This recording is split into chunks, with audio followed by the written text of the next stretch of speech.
All right, everyone, it is episode time, interview time, and we are here with Sarah Juree. I said it right? Yes, Juree. you sure did. I have to do the finger for it. If you're watching us on YouTube, you can see me do Juree. And we are here to talk about revenge porn, OnlyFans, changing your entire life in a beautiful way, but also a painful way, where at 41, you can live your best life. And we're very excited to hear about this. If y'all don't know what OnlyFans is, we'll learn more about OnlyFans here. It's a really wonderful avenue for people to create their own business through sexuality, through erotic imagery, pornography, all kinds of things. So we love to start the podcast with the same prompt, Sarah Juree. Can you please tell us how you got to where you are today in the field of sexuality? Yes, I actually have an interesting story because I was the teacher that you might have heard about in the news that was fired for having an OnlyFans page. And so, sort of all happened very quickly in a shock. My story went viral. So, lots of people know of me from different articles, but they don't necessarily know the whole story. So, I'm excited to be here and talk about that.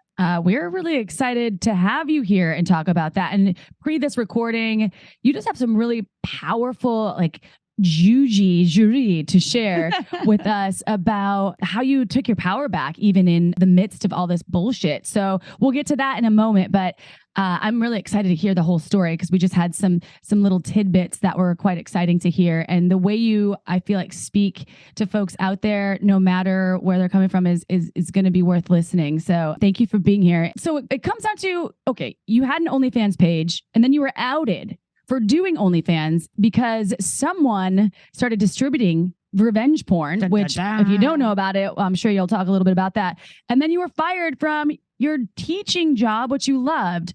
So can you talk about this a little bit and also share what this experience was like? Yes. Oh my gosh, there's so much to all of this. So back in last spring, early summer, there was a casual conversation in the office with my coworker and boss about sex work. And my coworker comes in and she said, "Hey, my husband went out of town and for a bachelor party and they hired a stripper. And the stripper asked for $600 just to show up to the party. That's not tips or anything." And so we're sitting there as teachers, and I'm a single mom. I've been struggling financially. And I'm like, oh my gosh, that's a lot of money.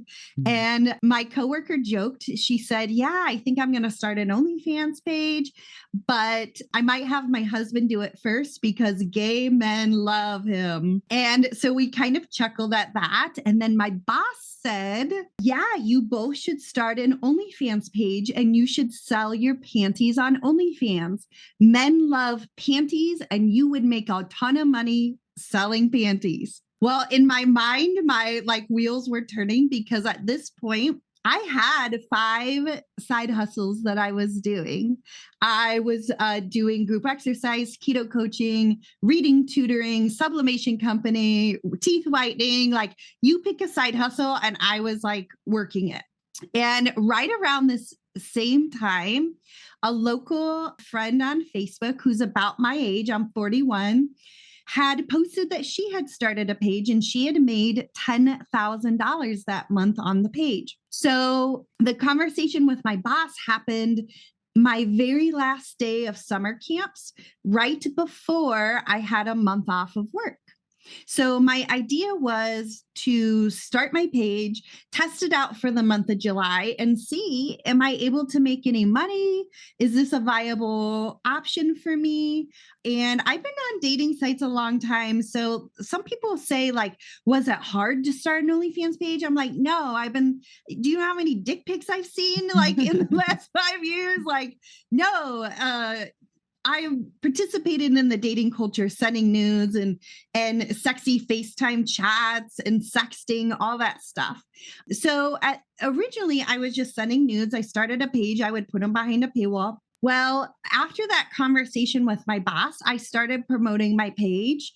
And this, because I'm in Indiana, which is a very conservative state, in my local city, there is this extreme right-wing blogger who found out that I was a teacher with an OnlyFans page. He went to my page purchased, and then stole my nude photos that were behind a paywall. He sent them to my employer. He distributed them without my consent all over Facebook, all over Twitter. And from the day my boss told me to start an OnlyFans to the day I was terminated was 4 days. Wow.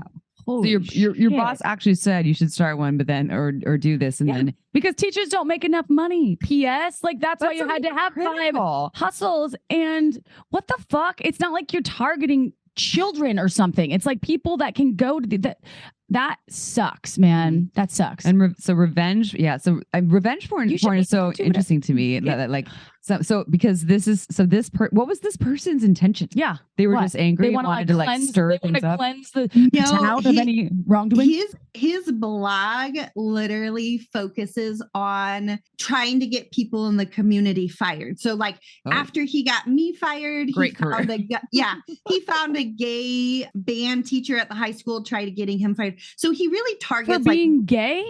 Oh my God. What the fuck? How does this guy have any clout anywhere? Thank you.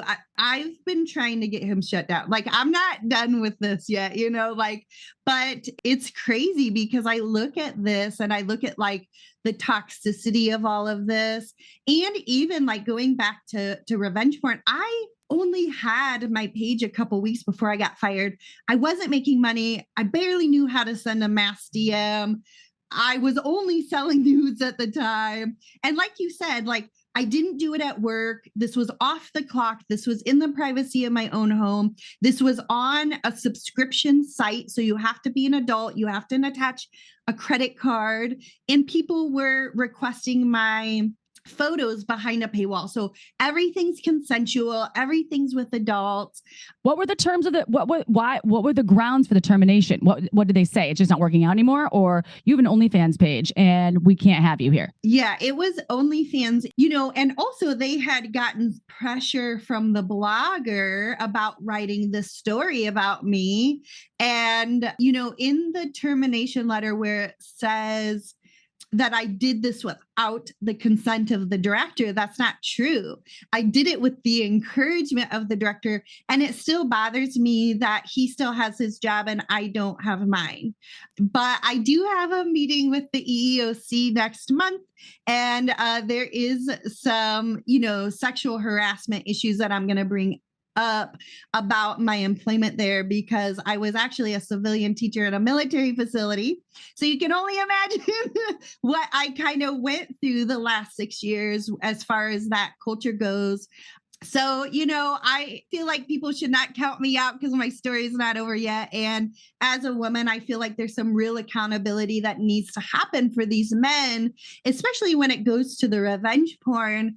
I feel like that is the latest way that men try to weaponize a woman's body and sexuality against her by using technology. It's like you go on a dating site, you get inundated with dick pics. That's part of our culture. Men don't get fired for that. That's accepted. But my body's pornographic because it's female. Hold on. I got a major issue with this. I'm curious to how this I have a major issue with all this as well. So, and it's ridiculous. It's out of balance. And I'm curious how this really affected your life. Like when this all happened, you get fired, you have an OnlyFans page that you already started, and because you already started, right? When you got at this point, right? A couple weeks. Yep.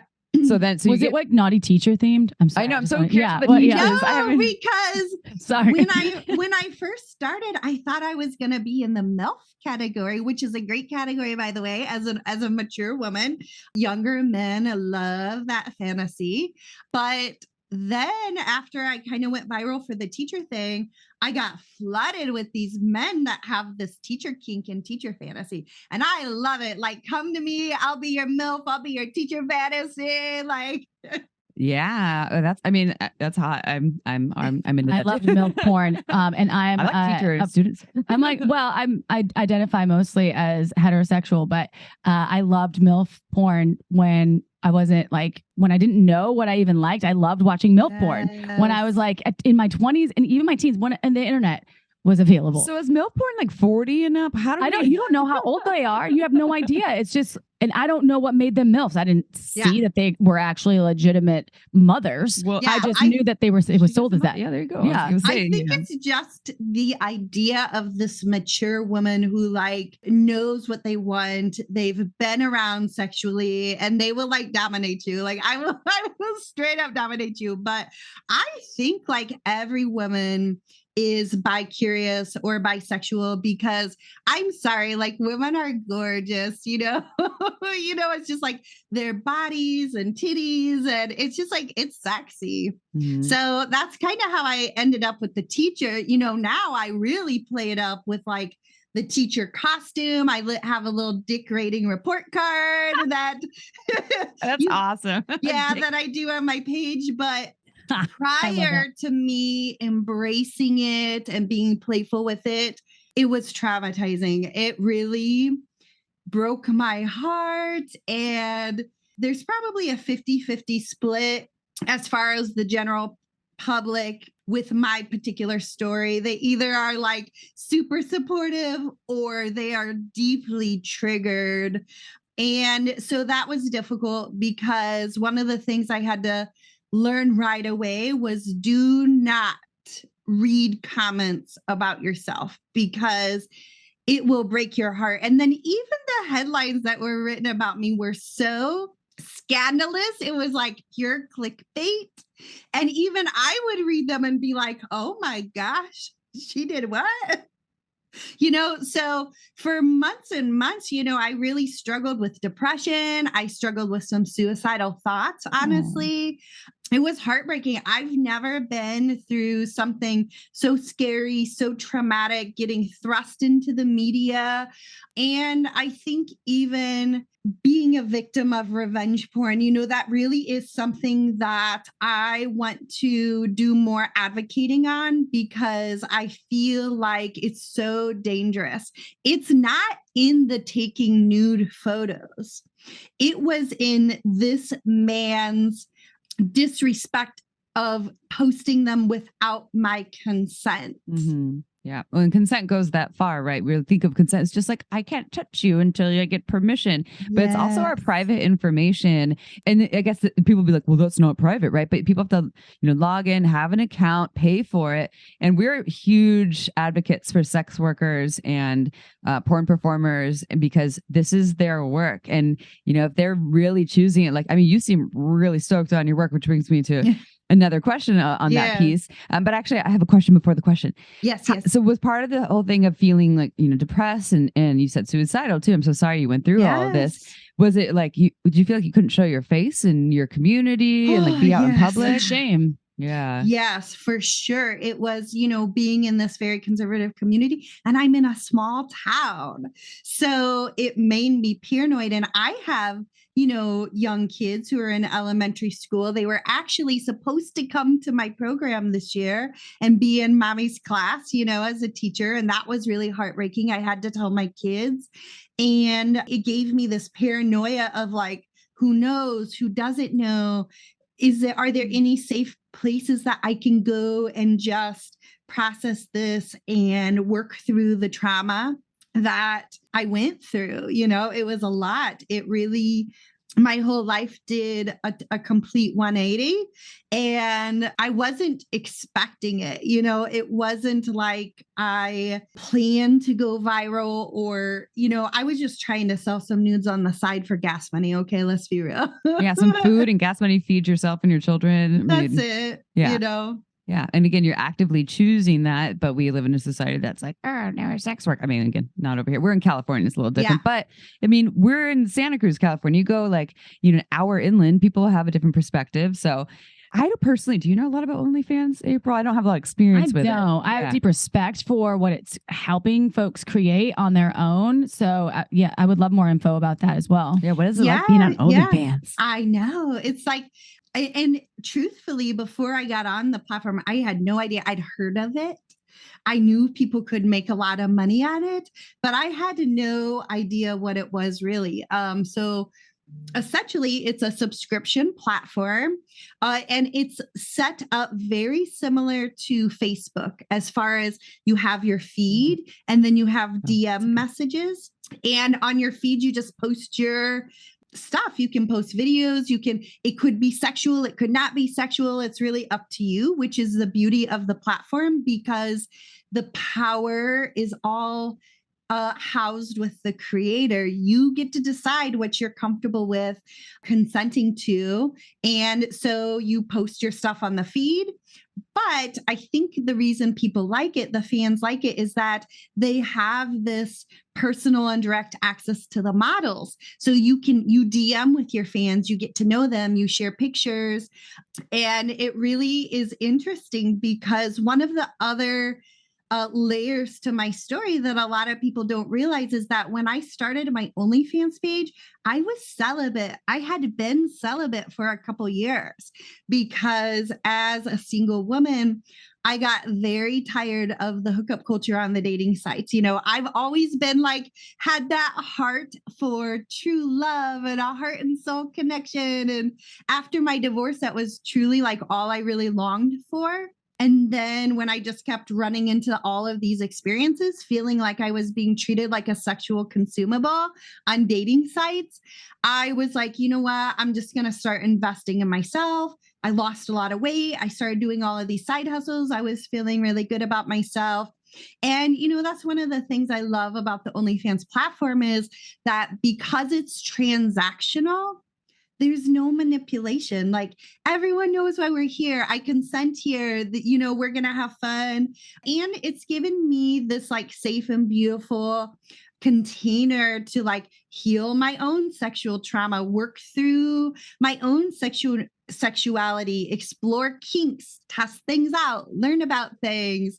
And I feel like this virtual world of online sex really can do a lot of good for people as far as healing or testing things out or trying things, but doing it in a virtual way to test the waters.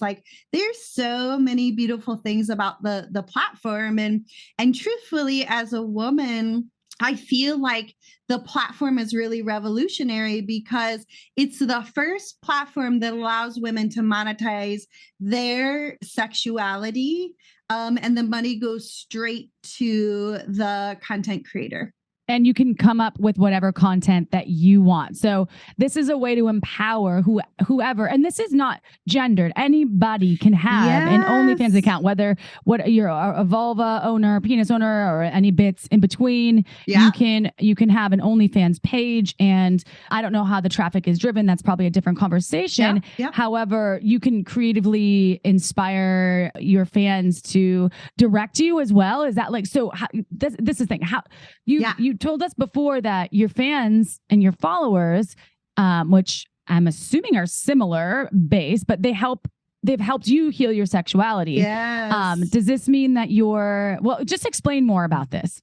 Yeah, sure. So like I said, I was celibate for a long time. And so now all of a sudden I'm thrust onto OnlyFans. I need to figure this out. You need to become a content creator. I don't know what the hell I'm doing, And so just slowly but surely over time, even I have been testing things I realized one of my kinks is voyeurism. Which is probably why I liked that idea of OnlyFans, and sharing my nudes probably, kind of resonated. I love with voyeurism. Oh yeah. Same. Who doesn't want to look? But even that, it's I started using toys, and I've been experimenting with toys, which has been amazing. And I can't believe I didn't do this earlier in my life. So you just were introduced to, so how long, because you said you're 41. So how long ago was this? When I started OnlyFans was when I really started, I got a vibrator, because I needed to make content. And how long ago was that? Because I think I missed 6 months. Oh shit. Wow. This is 2023. And we're recording this in February, end of February 2023. Yeah. So this is 6 months ago. So 2022 is the first time. Holy guacamole. Yeah. And I just got this sex toy company reached out to me on Instagram and they were like, hey, if we send you 3 toys, will you test them out and review them? And I was like, yes. So I just tried this little rose. It's my favorite. Like, It's the like suctions, right? It's the suction, and then it has like a little I don't know, dildo or whatever that goes up inside. So you a get wobbly like, will blow blue. yeah, it goes like You can call it whatever you want. Well, not we don't know the name either. I like your version, April. It's nice. Yeah, but so I've been doing that, trying that out. They have I'm gonna have to send you some things, Sarah. Yeah. Would you please? Yes. And you don't have to do whatever, but I'd love to know your You can do what you want. feedback. You can do whatever you want with it. Yeah, no, I love it. And so this is like all new and exciting stuff. And I was actually on the Dr. Phil show with 2 other teachers who are now on the OnlyFans platform. And one of them, they're both amazing, but one of them I became close friends with. So in December, I actually flew out to LA to her home. And I did my first girl content with her. Yeah. I didn't even know how Dr. Phil is still around. I love that, dude. He's been around forever. This was his last season. Yeah. Okay. Because he's got to be on the air for like 25 years. He's like he's 72. Yeah. Okay. I have no idea, but I was like, holy shit, Dr. Phil still. I'm incredibly thankful that you were on there and now you're doing girl on girl content. And that's why we love, all of these platforms that are inspiring people. So hopefully your fans and your followers will keep inspiring you to do more. Yes, I do. I keep testing the water. I'm probably slower at stuff than they want me to be. But again, that's the beauty with me. People get to watch my journey in real time. They get to watch me explore. They get to watch me get more comfortable with myself. And, one of the other things that I love the OnlyFans platform for is anyone can be a model on there. So if you think you're beautiful, if you think you're sexy, go ahead and you can be an OnlyFans model. And I think for me being 41, I was overweight most of my adult life. I have recently reclaimed my body, got into fitness, lost a lot of weight.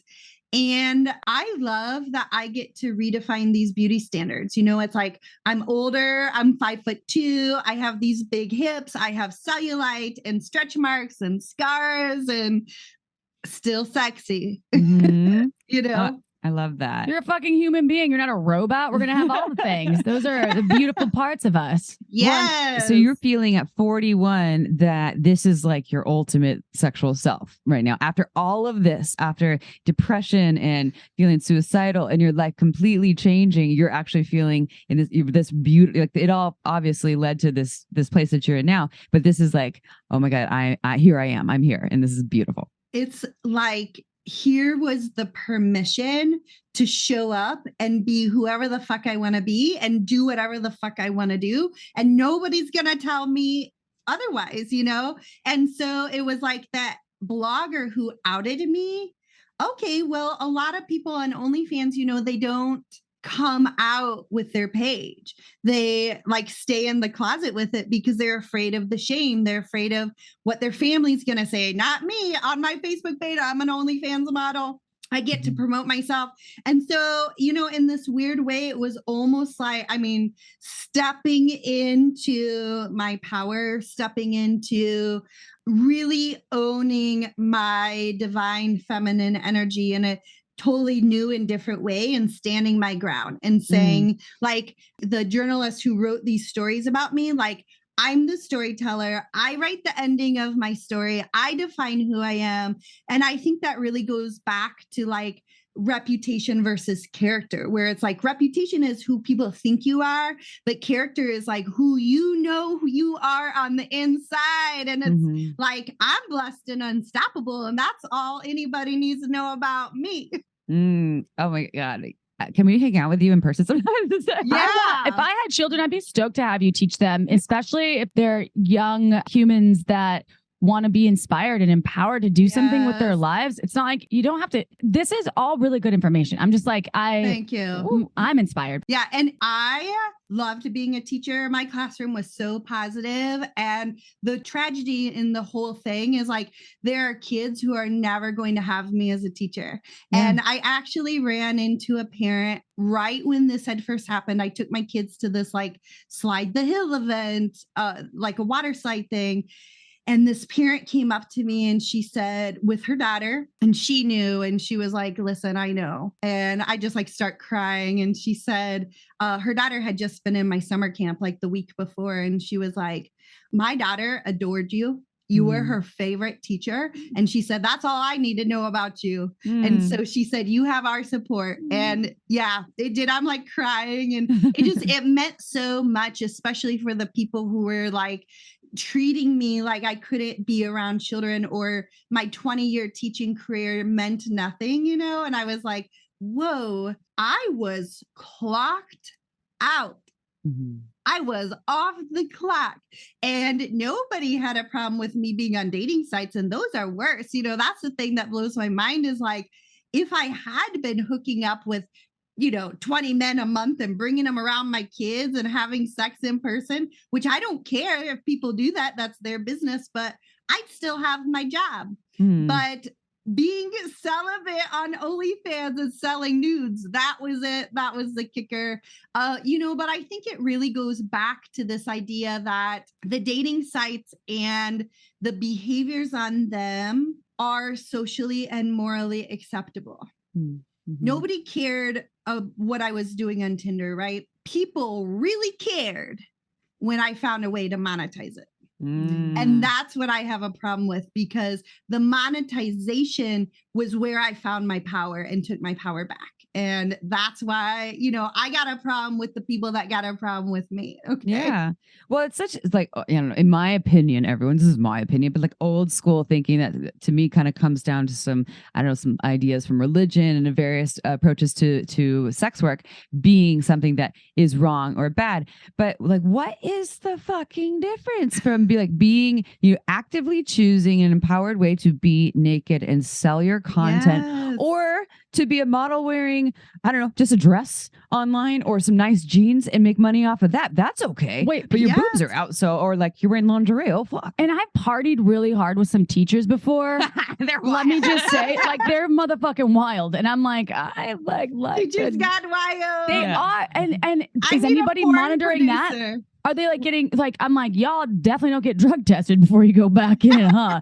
Not that that's you, but I'm just saying, like, no one's monitoring that stuff. And you could be out belligerent at a concert and you're like teaching second graders, but you're sexism on your own time in a summer. You're sharing photos that could be considered your art, if I do say so myself. Yeah. And that's not okay. Why? What's the statue of like it's in Italy? I don't know it, but there's like the naked dude with like a little fountain, or I don't know. With Michelangelo or something?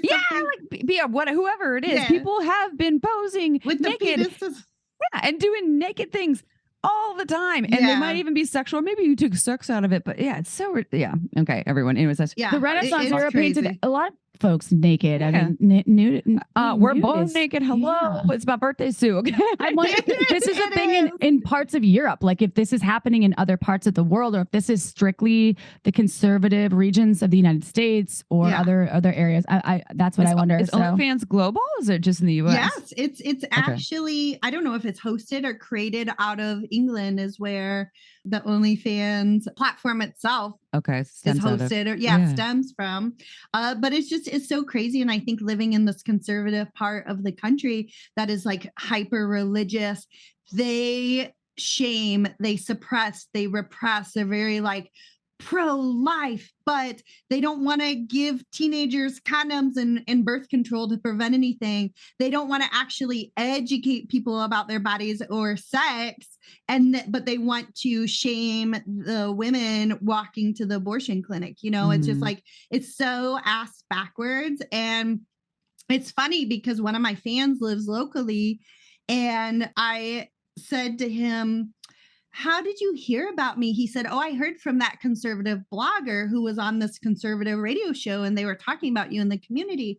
I said, oh, yeah. He said, yeah. I said, I love it when their fans become my fans. And I'll tell you what, that man listening to that conservative radio show, he's a freak. He's all he wants a dominatrix, baby. Yeah. So people are so hypocritical, and that's what's getting me is like, they say one thing, they do something else. Any press is good press, Sarah. Yeah. I know, like, hey, just make sure they spell my name right. Yeah. You're like, I got fans from this. Well, and a lot of people like to judge what it's like a mirror of themselves, right? Like I see this thing that is, I'm judging that because I'm uncomfortable with that within myself. And that's not all reasons why people are judging other people or uncomfortable with things. There's so many like deeply rooted reasons behind that. But I mean, that's a huge thing. Or like homophobia. That's another huge thing for people to judge heavily. So I'm curious, you already shared some of this, but what is your favorite thing you love about your job in OnlyFans? Like if you could choose like one or two, like what is, I mean, you shared so many wonderful benefits, but like, what is your favorite thing? You know what? I will say honestly that my fans on the platform are the nicest, the kindest, like the most supportive. When I talk about like this healing for myself, it comes from that too. Because I have my own traumas with men. Even at my last job that I was fired from as a teacher, one of the soldiers like stalked and harassed me. I had to get a protective order against him. So I have all these like issues with men, and here I am on this platform and people will say to me like, oh, I bet you get treated so poorly there. And I'm like, no, this is the first time in my life that I'm being treated respectfully. I am, I'm consenting to what I'm doing. People are supportive. They're kind. They're rooting for me in this situation. I would say my fans are my favorite part and the most unexpected blessing through all of this. I love your fans. If you're listening, you're a fan. I just want to say, I love you. Yes, I do. Yeah, I mean, I know that you do. Yeah, this is great. So we both have a question we want to ask you simultaneously. Okay. How can I become a porn star?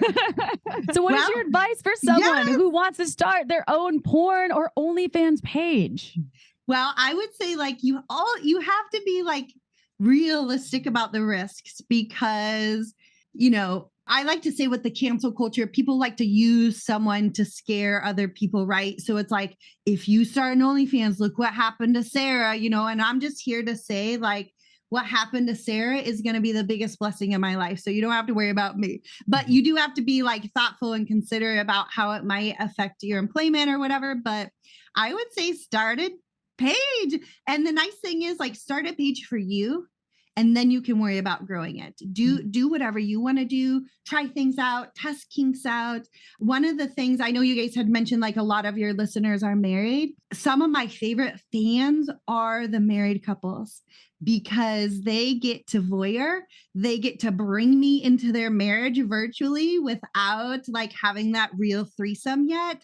And I just think it's such a fun way for married couples to like spice their sex life up. I remember I posted like one pussy picture, like I put the camera like down underneath me and I had posted it and I got the message actually from the wife of the couple and she was like, that's the picture my husband and I have been waiting for. So I would say like, this is just such a beautiful way to test things out, explore things. You can do it at your own pace.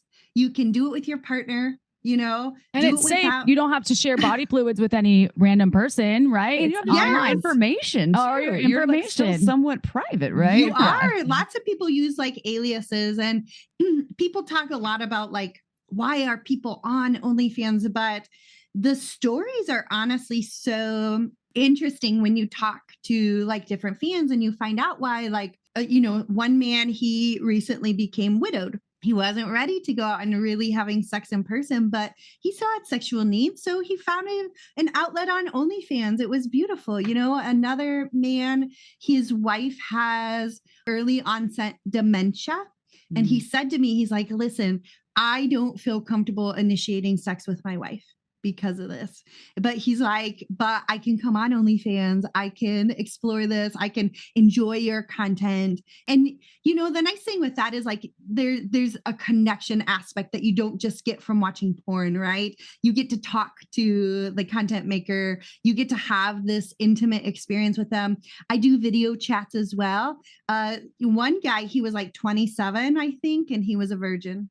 And so it was kind of this beautiful experience because we got to like have this sexy, fun video chat experience. And, you know, I kind of hyped him up and gave him some good feedback on it. But you don't know where people are in their sexual journeys. You know, it's not for us to judge, but it is good for us to give people healthy outlets, healthy ways to express it, healthy ways to explore it, healthy ways to heal it, and to be able to own their sexuality and not have any more shame around it. I just really appreciate the work that you're doing, and then also how you're taking the message outward to talk about empowerment and healing and all the, and I know we didn't even get to the sacred sexuality piece, but we need to wrap this up, but I know that you've incorporated that in there as well. Yes. And you know, and you're inspiring people. You're not like, hey, everyone should do porn. And if you want to do, you know, porn or erotic work or be a sex worker of some sort, as long as you're choosing it for yourself, there's a lot of really beautiful things in there. So I'm really touched and moved, and I really appreciate everything that you're sharing. And we talked about OnlyFans, and I bet right when we end this call, everyone are going to be on your page. So, you know, check it out. But so how can people find your page and work with you? Like, and I know that you also you're doing more. And also I want to say, I'm so excited that this happened 6 months ago, and we actually, it's so fresh for you. So thank you so much for coming on our show. But I know that you're doing work outside of just OnlyFans. You're actually sharing this message a lot of places. Can you share all of these pieces for our listeners? Yes, of course. So I do have a website, www.sarahjuree.com, Sarah with an H, Juree. My OnlyFans, I kind of went with the teacher route. So it's love_Miss Sarah with an H_VIP. It's the best $9.99 that you're going to spend today. Okay, baby. And I did just get this beautiful opportunity to become a podcast host myself. And so now, So now I've been bringing OnlyFans models on, talking about their stories, humanizing them, talking about all the good things that are happening on the platform. You know, and I still call myself a teacher. It's just that I get a bigger classroom now. You know? I'm hot for teacher, I have to say. Like that Van Halen song, right? Was that Van Halen from the 80s? Yeah, I use that I'm hot for teacher. Yeah.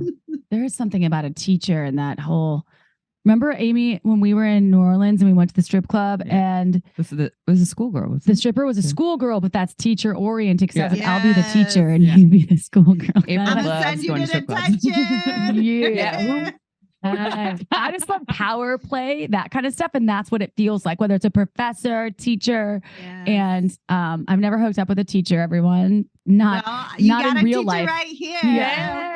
In the digital life, anything is possible. The metaverse, Sarah Juree needs your own space right there. Juree. That's right. Juree, that's what I said, Sarah Juree. I said it like Juree. Like a Juree. First I was like the Juree. So everyone check out Sarah's work and keep us. Is your podcast live, by the way? I just started doing my very first couple episodes. Yeah. Okay. What's it called? It's called Circle City News out of Indianapolis. There was a lawyer that I reached out to about the revenge porn. And I was like, listen, that blogger has nothing. It's not going to be helpful for me to sue him, but I'm looking to reclaim my power and my story in this. And he was like, I got this podcast. I need a new host for it. Do you want to do it? So I also write blog articles for him on sex work. And, you know, I used a butt plug a couple weeks ago. So I wrote an article about that. So all of these issues around sex. And I feel like it's so trailblazing in Indiana because I feel like, you know, I'm here to kind of shake it up. I said, let's get sexy, Indiana. Mm-hmm. Hell yeah. And the name of the podcast is what did you call it? Circle City News. Circle City News. With Sarah Juree. I love it. Well, thank you. I feel a little bit more comfortable about what OnlyFans is offering. I always felt slightly uninformed about it. I was like, yes, OnlyFans sounds great, but I don't know a lot about it. And I'm happy that it's changed your life. I know for a second it felt for the worse, but now for the better. And it's opening all these new opportunities for you. And who knows, you're teaching probably the masses and helping more people than you were able to in the school system in your local town in Indiana. So I'm appreciative of that. And sometimes you don't know what life has to offer you until shit happens and it feels heavy, but then it turns into this beautiful storm and the rainbows appear. Yeah. And so do the butt plugs. The butt plugs that have like Swarovski crystals in the base. Yeah. Yeah. Crystal butt plugs. Yeah. You're like, oh, those. See? Crystal butt plug. Yeah. Yeah. Because it's cute. Like you need a cute booty. Yeah. How about bling? Well, gratitude for you and your crystal booty plug, and to all of our beautiful shameless sex revolutionaries, whether you're just listening for the first time or the fifth time, or you're an avid listener, we love you and we appreciate you opening your ears and your mind and even your heart, maybe your pussy or whatever genitals you're rocking, your booty hole, whatever that looks like. Thank you. Please go ahead. If you just have 2 seconds, go and review us on iTunes and Spotify. That helps more people find the beautiful humans out there that are revolutionizing sexuality in so many different ways. And we're grateful for you. So thank you. And I don't want to say ciao for now because I'm going to miss you all so much. But we'll see you next Tuesday. Ciao for now.